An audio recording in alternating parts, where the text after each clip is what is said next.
Welcome into the Action Network podcast presented by BetMGM. We're back for another UFC betting preview. We're heading to Saudi Arabia for UFC Fight Night this week. Billy Ward and Sean Zerillo alongside. If you're watching on YouTube, which please subscribe to our YouTube channel if you have not done so. Also, wherever you listen to your podcasts, you can find the Action Network podcast with our UFC betting previews. Zerillo on YouTube has a Forwards hat today because Billy and Sean went head-to-head in their best bet last week. And, well, you know, sometimes we wear hats. It's early in the morning. We're doing some work night before, bedhead, whatever it may be. Haven't got a haircut in a while. We agreed that whoever lost the head-to-head best bet would have to then wear their hat forward. So Sean's doing that this week. So good job, Sean. We're crazy. Wow. All that needed to be said. Fantastic. Let's dive into the Saudi Arabia card for this week. Robert Whittaker, the favorite, and Ikram Aliskerov at plus 130.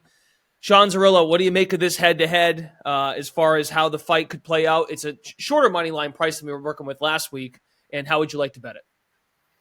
So Ikram was supposed to fight on the co-main event last week. He's now taking a short notice 5-round fight in Saudi Arabia against Robert Whittaker, a former champion who has faced a much better strength of schedule. Has been 5 rounds in the past, this 5-round experience, and is the better technical fighter and has better technique across 25 minutes. I expect him to be the better middle winner down the stretch of this fight if this one extends. But Ikram is not bigger in terms of height, but he has longer reach. He's the bigger athlete. He's missed weight a few times trying to make 185 in the past, where Whittaker is a former welterweight, 170-pounder. So Ikram is going to be the bigger athlete, going to be the more powerful athlete, has the reach advantage, and I think his forward pressure is going to prove problematic early for Whittaker, who his chin has been declining, and he gets wobbled seemingly in every fight now. Wobbled at the end of round 1 against Paulo Costa, recovered, ended up winning the fight, but a scary moment, and I think it ended up costing him round 1 of the cards, and given the power discrepancy in this fight, I would expect Aliskerov to hurt him at some point, especially early on. So the fact that Ikram is taking this fight on short notice, as I said, extending out the 5 rounds, Whittaker should have the better cardio, be the better minute winner down the stretch. If you're betting Ikram, I think you bet him early. If you're betting Whittaker, I think you want him live or late. So Billy and I think, have a pretty similar read on this fight. We're just going about betting it in slightly different ways. I like Aliskerov by knockout at plus 270. I also like his round 1 odds at plus 650. And then I'm going to look to live bet Whittaker live after round 1. I think an alternative approach, equally viable. Just wait for that Whittaker live bet. And then also potentially have some Whittaker late round props, round 4-5, round 4-5 decision. I think any late iterations for Whittaker, early iterations for Ikram are more correlated to their respective win conditions than either of their money lines. So I think a good fight for prop betting, targeting the early and late props respectively. And then also Whittaker as the live angle. I think live after round 1 and particularly live after round 2 would be the best ways to attack that. Okay, very good. And also, folks, note the with the time difference, 3 o'clock, 3 Eastern start in the afternoon for the main card. Billy, as you noted in your Action Network luck ratings, love Whittaker's nickname, Bobby Knuckles. That in of itself might just generate some public attention. But as you noted here, the line has moved away from Whittaker. So you mentioned he was undervalued. Do you echo Sean's sentiments? Or is the price point at a stage now where you'd rather wait and potentially wait live, or is the pre-fight line good enough for you? Yeah, even as late as last night when I put in Whittaker at minus 148 as a money line bet, I thought I would still take it, and 8 hours later, those are gone too. So at this point, I don't think you can take his money lines, really for all the reasons Sean pointed out. It's a pretty clear distinction how this one's going to go. I took it at minus 135 when this fight was first booked. Loved it there. Although, as we talked about last week, sometimes I get CLV, sometimes I don't. The 2 that we talked about last week, the one where I didn't get CLV, I won, and the one where I did, I lost. So not a lot of faith in CLV in terms of UFC betting just in general. But other than that, it's pretty clear. The one thing that Sean didn't touch on, he mentioned the 5-round fight. Based on when they announced this one, I would imagine that Aliskerov was partway through a cut to make weight last time. Probably hadn't eaten much in the last day or two, starting to shed some water weight, no carbs for a while, getting rid of the sodium, all that stuff we do. And then maybe he had to put some back on and then cut it again, or try to extend that cut where he's not really eating or fueling himself for a week and a half. I don't know how they handled that. That would be a really tough spot. It's almost worse than just having the late notice where you're still just doing it once. Like, it's going to be miserable, but you're only depleted for 3-4 days, where he kind of is going to spend the better part of 2 weeks underfed and a little bit dehydrated and all those things. So that's a big factor for me on the Whittaker side, why I think his money line was probably okay. Again, wouldn't play it now. Can go live, can go late. The one fun one, if you have a book where they're offering, player prop style UFC stuff, Whittaker to land a single takedown was plus 170, plus 175 last night. He was preparing for Khamzat, so he was probably wrestling a lot more than he did before. Whittaker has been mixing more takedowns in. With how aggressive Aliskerov comes forward, Aliskerov knows he probably needs a quick knockout. I think if you're Whittaker, you might try to get a takedown in the first round or two just to slow things down, sap some energy. So that's a fun one. Obviously, I'm not making a big bet on UFC player props at this point because it's very hard to project. But at that plus money, I like that too. So if you want something extra pre-fight, I would do that. Otherwise, Sean's 100% right. We're looking at Whittaker live. If you don't think you're going to bet it live, Whittaker and over SGPs, Whittaker decision, Whittaker late rounds, anything to that extent is the way to play it. Okay, very good. Heavyweight bout, fight of the night for Sean and Billy. Sergei Pavlovich, the significant favorite against Alexander Volkov. His price on the money line at plus 195. Sean, how do you evaluate these two fighters head-to-head, and how would you like to bet it? This fight's minus 400 to end inside the distance, heavyweight bout. The under 1.5 juiced up pretty heavily too, and Pavlovich's UFC fights have tended to end very quickly. He's a gigantic man with really long reach, and I'm curious to see how Volkov navigates having a reach discrepancy. Normally, Alexander Volkov is the fighter with the reach advantage, 81-inch reach. Pavlovich is an 84-inch reach, so rarely do you see Volkov dwarfed in terms of reach, but he doesn't just need the reach in terms of his arms. He relies on his teep kicks to keep range.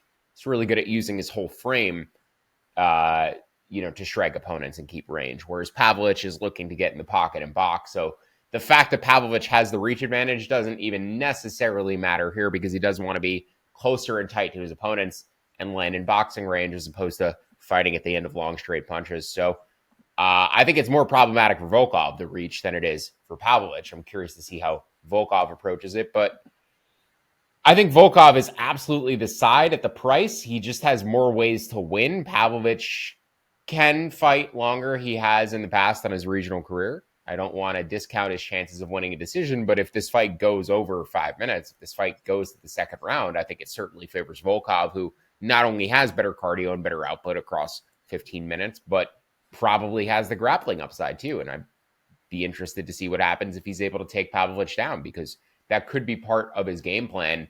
But the early minutes are going to be very scary for him because there's just such a speed advantage for Pavlovich. He's so much more explosive. He's the much better athlete.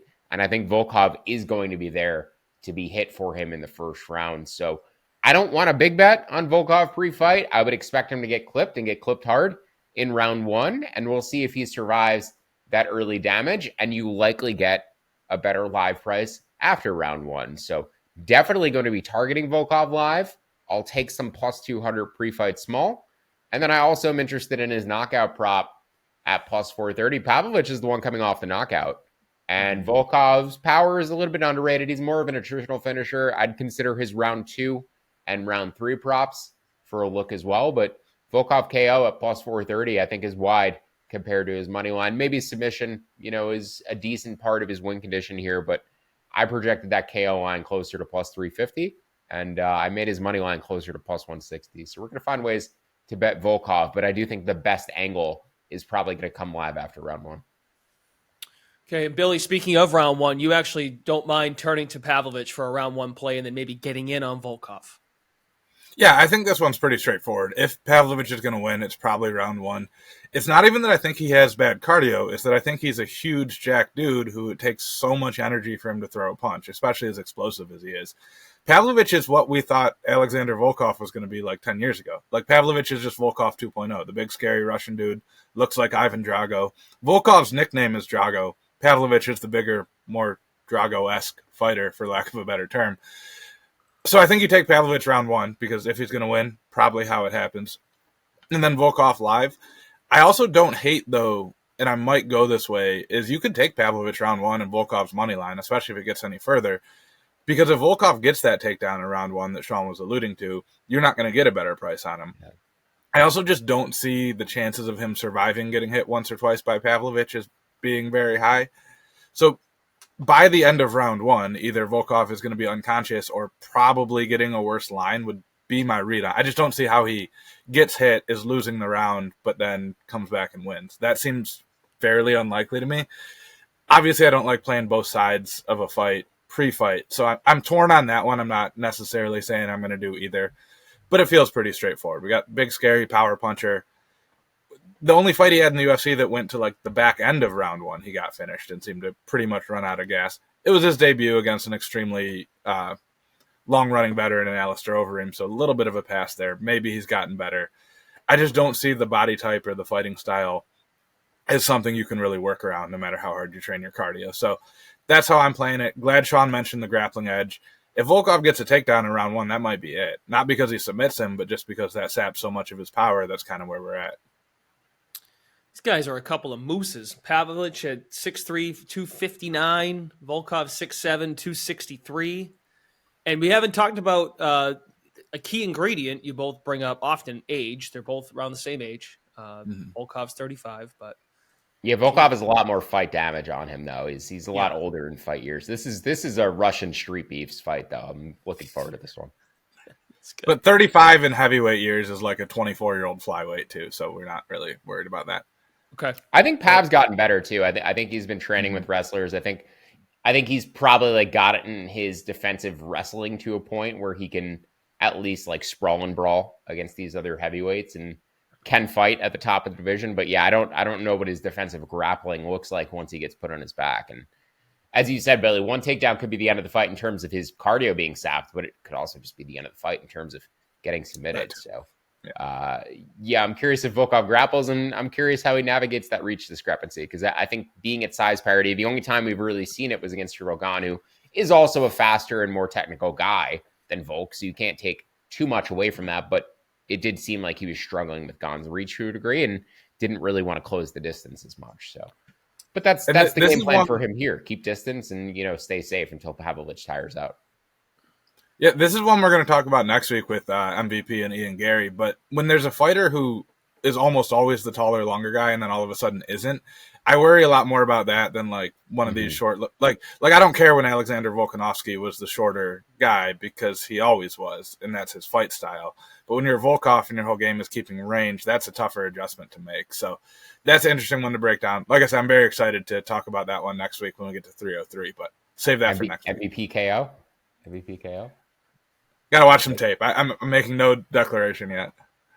I like how hard he swings, and that Gary chin is going to get cracked at some point. So next. All right, on to underdogs. There is one fight in particular on the main card that has jumped out to both of these guys. The middleweight bout. Daniel Rodriguez is plus 190. Billy, I'll turn to you first here because you pinpointed this first, and Zarello's got some thoughts. You both basically, it's a consensus underdog segment. Why does Rodriguez emerge to you on this card?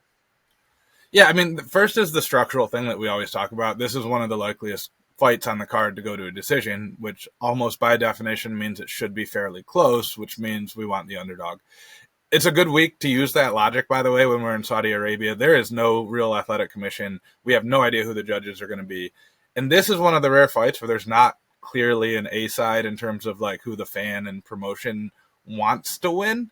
They get a lot of Russian fans here in this. So some of these Russian fights against a non-Russian, you think there might be some bias. This one, there will not be. No one in Saudi Arabia has strong feelings about Daniel Rodriguez or Kelvin Gastelum. So that's reason number one.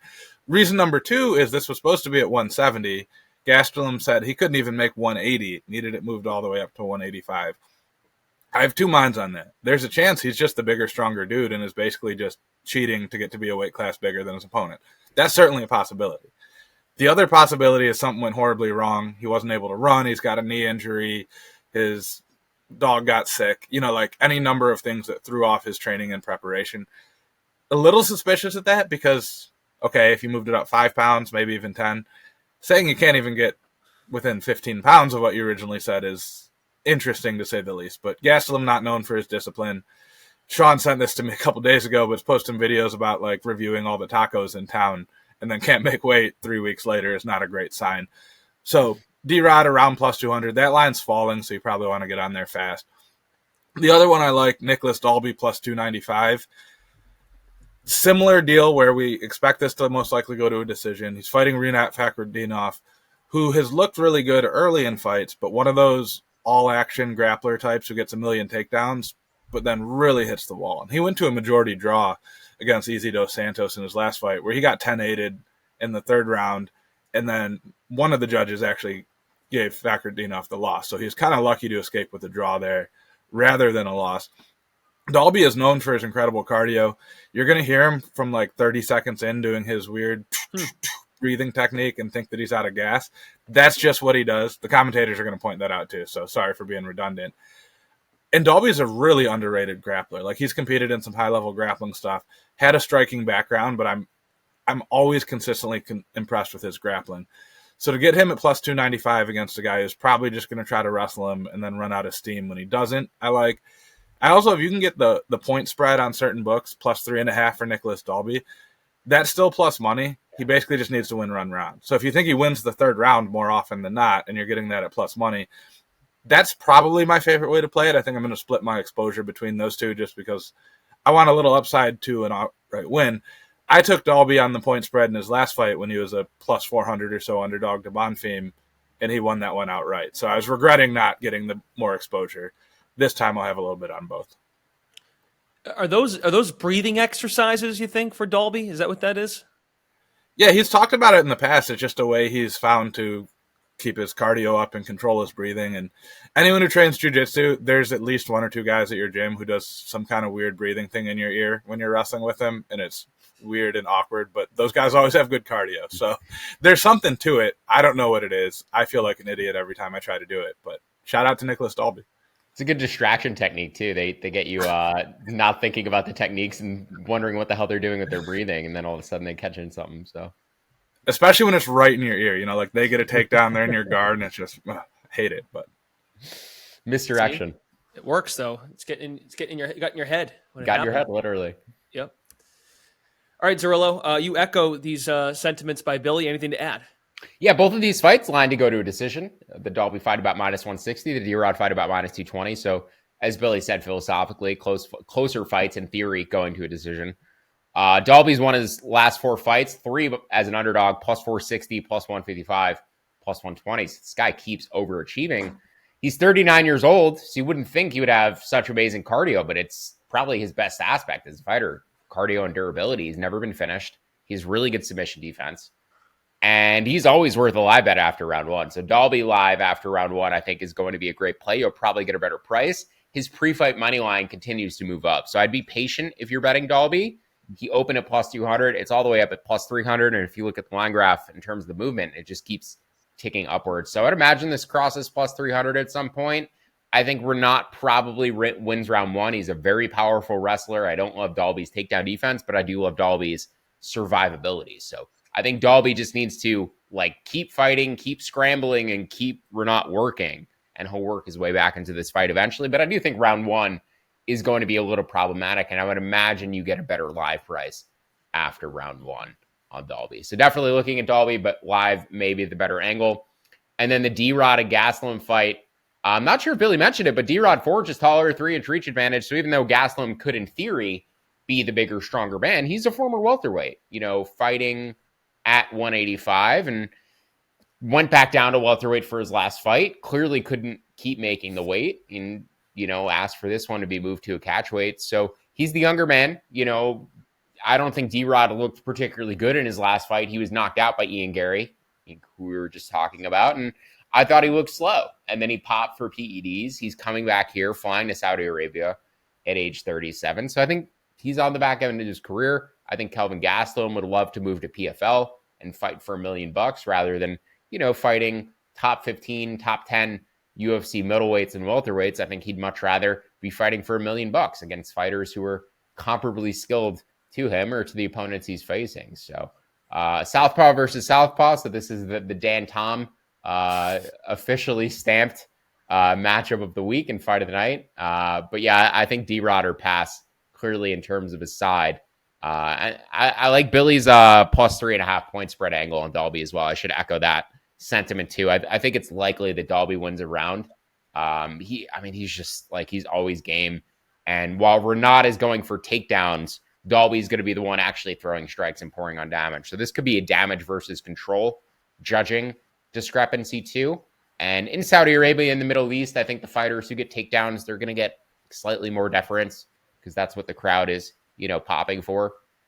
Regardless of whether the judges intend to do so or not, I do think the crowd has an influence on the way fights are scored. But yeah, Dalby and D-Rod are two consensus dogs for the week, and hopefully we can get one of them home at plus 200 or better. All right. And as you said, Rodriguez, a 3-inch reach advantage. He's the bigger man. He's the natural middleweight. He's just slower. Gastelum has success at middleweight because he's just quicker than these guys, but he's no longer in shape. He's never really been in shape, but like this may be the worst shape he's been in potentially. And as Billy alluded to, he may be dealing with an injury, which is why I requested the weight miss. There's a lot of reasons. Though we both bet Adam Fugitt last week, and Fugitt has been training full-time with Gastelum, and Fugitt looked pretty good. So, hard to tell. But I think D-Rod clear side based on where the price is. All right. Gastelum just doesn't separate. Like, unless he wrestles here, he's not going to separate. So, it'll be close. UFC Fight Night, Saudi Arabia, best bets. We roll on to props. How does this week look for props, Zerillo? Anything jump out to you in the market? I think there could be a number of KOs, and normally you would expect them to build a card for Saudi Arabia around grapplers and fights that may end via submission. But I think there's a number of fights on this card that could end via violent KO, and one of them is Volkan Oezdemir against Johnny Walker. Johnny Walker of one of the worst chins we've ever seen in the UFC. When he gets clipped clean, he goes down like a comic book character. He's the bigger man. He's 4 inches taller. He has a 7-inch reach advantage. He's younger. He's the better point fighter in this fight, in my opinion. I think he can keep range, stay on the outside. Since he's gone to SBG Ireland, they've really calmed down his style. They've made him much more composed. Keep him on the outside, kick the legs, use his length to win minutes. But he's still got that bad chin. And he's coming off of that knockout loss to Ankalaev. If you've been around MMA enough, you've seen the video of him getting knocked out 3 times in one fight regionally. Sometimes Johnny Walker gets clipped and he just falls over. And Volkan, even though he's later in his career and I don't love his skill set and his athleticism anymore, he still cracks. And I still think he can absolutely touch Walker's chin. So I'm betting Oezdemir inside the distance by KO, and then also the under in this fight. I think there's value on all 3.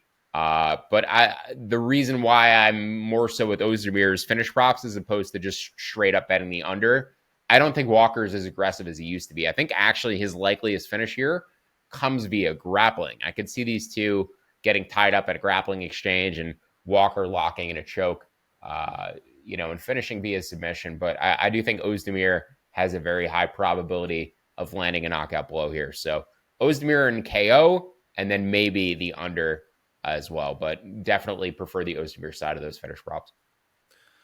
Billy, prop market. What did you find? Yeah, real quick on Sean's. I definitely like the under. I'm not convinced on Oezdemir. I just have such a hard time betting Johnny Walker because he's winning every fight until he doesn't, right? Like he's winning he looks great. He's piecing up Ankalaev's legs, he's looking fine. Oh, now he's unconscious. Or, oh, now he's submitted. Like it's the most frustrating thing to watch because he's probably won 99% of the seconds he's fought in the UFC. Probably not 99, but you know what I'm saying. And his record's not that great. So yeah, it's very frustrating. Ozdemir's money line. Like it's clear Walker or pass on the money line, but Oezdemir props for sure. Interesting.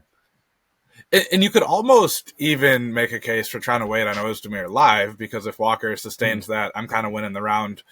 And then you're just hoping that something terrible happens to him, as it so often seems to in rounds 2 and 3. But yeah, interesting fight. I'm very excited to see that one. Don't love trying to pick a bet on it just because Walker's so frustrating.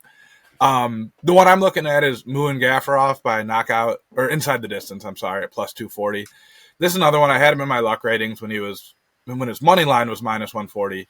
Kind of like that side of it against Kyung-Ho Kang. Kang's, older guy, not as athletic anymore. Gafurov, 0-2 in the UFC, but one of those was Said Nurmagomedov. The other was short notice. He's probably training full-time as a fighter and not working at a supermarket for the first time. I didn't even make that up. He said on the broadcast that he had been working at a supermarket until like 3 days before his UFC debut. So you got to project a little bit of progression there for a 28-year-old guy who can now focus on the sport full-time. With that said, the money line's blown out. It's now minus 165, minus 170. Gafurov has finished 17 of his 18 pro wins, and we're saying his odds of finishing this one are plus 240 compared to a minus 160 money line. The discrepancy is just too wide. So if you missed that money line or want to add on, I think that's the right way to play it. Kang is very durable, so it's kind of a unstoppable force, immovable object type situation here.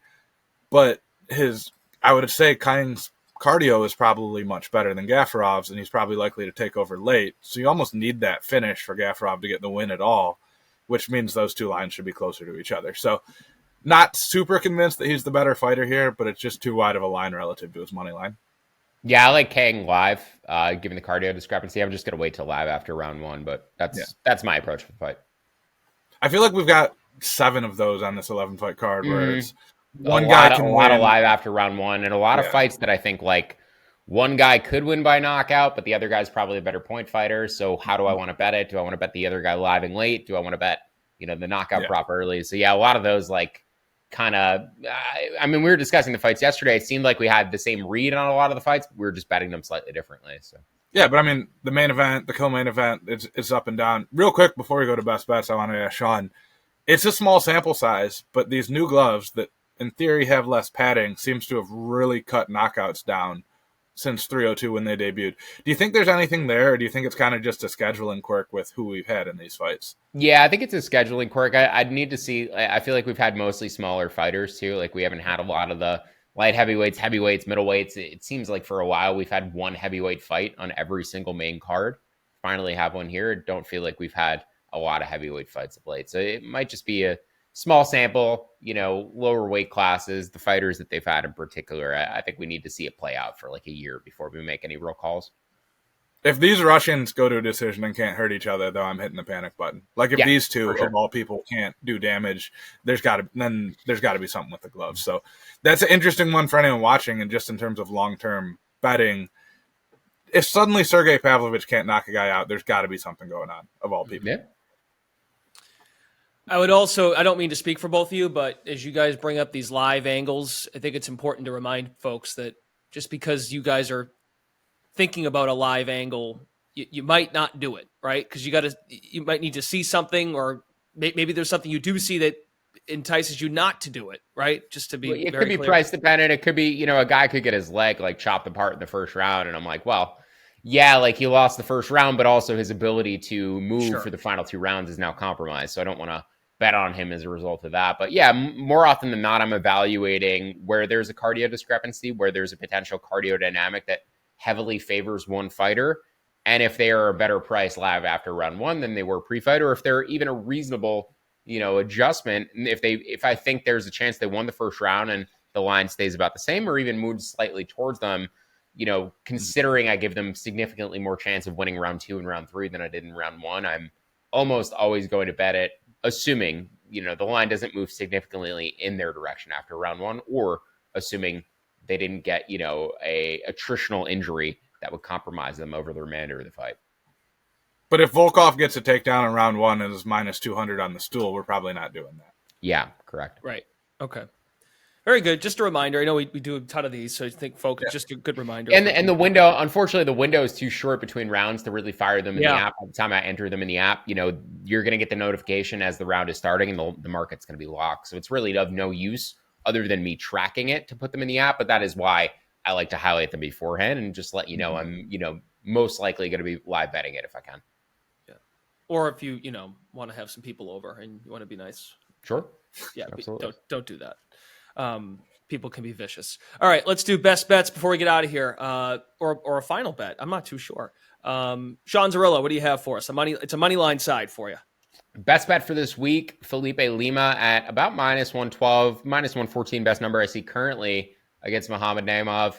Lima was plus 110 earlier in the week in terms of how I model these out, looking at how people are picking these fighters, incorporating that into my process. Naimov is getting picked at about an 85% clip this week. I mean, he is as heavy of a public side as I've seen in a fight that is lined like this, 50-50. And the line keeps ticking towards Lima. So no doubt in my mind that Lima is the sharp side of the market, even though it does seem like there's a high percentage of bets and money on Naimov.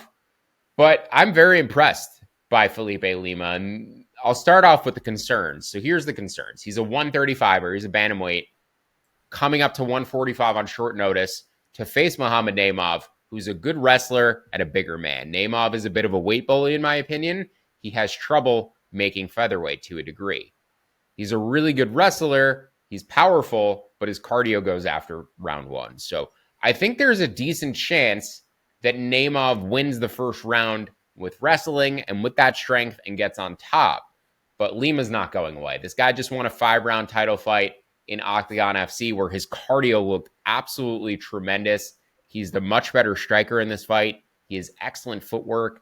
If you've seen these other fighters from All-Stars in Sweden, Josephine Knudsen, who fought last week, but, Guram Kutadalads, Hamzat, these guys all have excellent footwork and striking range, and Lima's impresses me more so than any of the rest of them. He's just has incredible movement inside the pocket. You go to strike, he gets right out of range, then steps back where he knows he can hit you and fires great combinations. I really like his striking. He flows really well in the grappling exchanges. I just have a concern about the strength discrepancy early on. I think there's a chance that Naimov can hold him down and control him, but this kid's not going to stop working to get up. And he's very willing to slap on submissions from different positions. He's constantly attacking. So I really like his striking. I think he's going to be a big threat in the grappling in terms of throwing on submissions, potentially locking in a guillotine. That's both a good and a bad, right? Because he could get the guillotine, but it could also put him on his back. He doesn't seem to go for it, though, until he knows he's already being taken down. Until he knows the takedown's already pretty much finished and consolidated, and then he'll reach under the neck for it. So I just like how this kid's always constantly attacking. I don't really think Naimov is going to land nearly as much damage. And I think just overall, Lima is a high-level prospect who I want to get on early. I don't expect, if he wins this fight, that you're going to get any sort of reasonable prices on him going forward, even against bantamweights, because he looked really talented to me. You're kind of measuring one level against the next, forecasting a guy on the regional scene into the UFC against the guy who's 3-0 in the UFC. And he's taking a short notice fight. So, up a division, those are all significant concerns, but I rate Lima pretty highly, and I think he's a pretty serious prospect.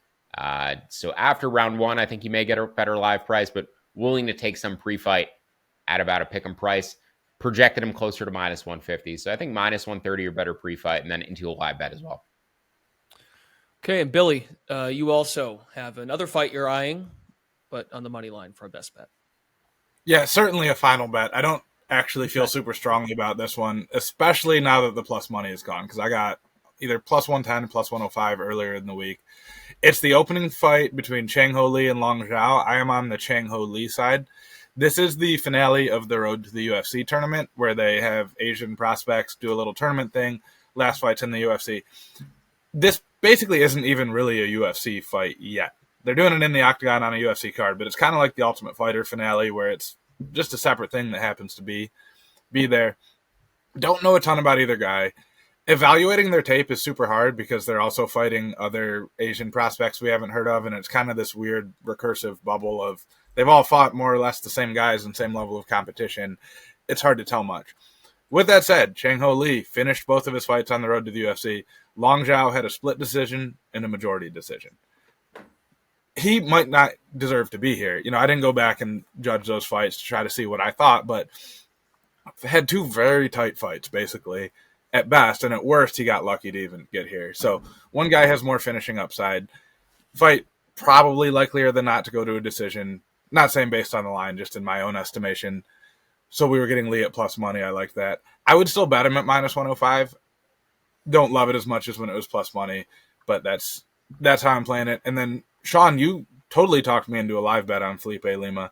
Not sure I can do the pre-fight since he's given up like 20 pounds in cage. But Yeah. I think you made some really good points on the live one there, which, again, I know it's tough for people listening. We're just like, here's these 9 live spots we like. Yeah. Don't bet anything now. It's but a good live card. It makes sense. Yeah. Yeah, it's a good card for live betting. And fortunately, it's, in the middle of the afternoon on Saturday. It's not Saturday, the main event isn't starting at 1 a.m. like it did last week for Tatsuro Taira. So hopefully people are around to live bet it. But yeah, just, Lima live bet, Nicolas Dalby live bet, Kyang is a live bet for me. Not Oezdemir, maybe Johnny Walker live. I don't know about that. If he gets clipped and then gets back up and then goes back to minute winning, I don't know if I want a Johnny Walker live bet, but he would probably be the side if he gets hit in round 1. Nothing on Rodriguez, Gastelum probably, but then Volkov a live bet and Whittaker a live bet. So yeah, that's about 5 or 6 live bets there across this 11 fight card. All righty, very good. I'll get started at noon Eastern with the prelims. And then 3 o'clock main card, ABC for the main card for UFC Fight Night, Saudi Arabia. Sean Zerillo and Billy Ward are in the Action app. Be sure to follow those guys for anything pre-fight and also their write-up and their analysis. If you tuned in, as these guys have talked about, these live angles, at least we're talking about it now, so you can foreshadow a bit once the day gets here on Saturday afternoon. We'll be back next week for another UFC betting preview here on the Action Network podcast. We are presented by BetMGM. Best of luck this weekend. Enjoy.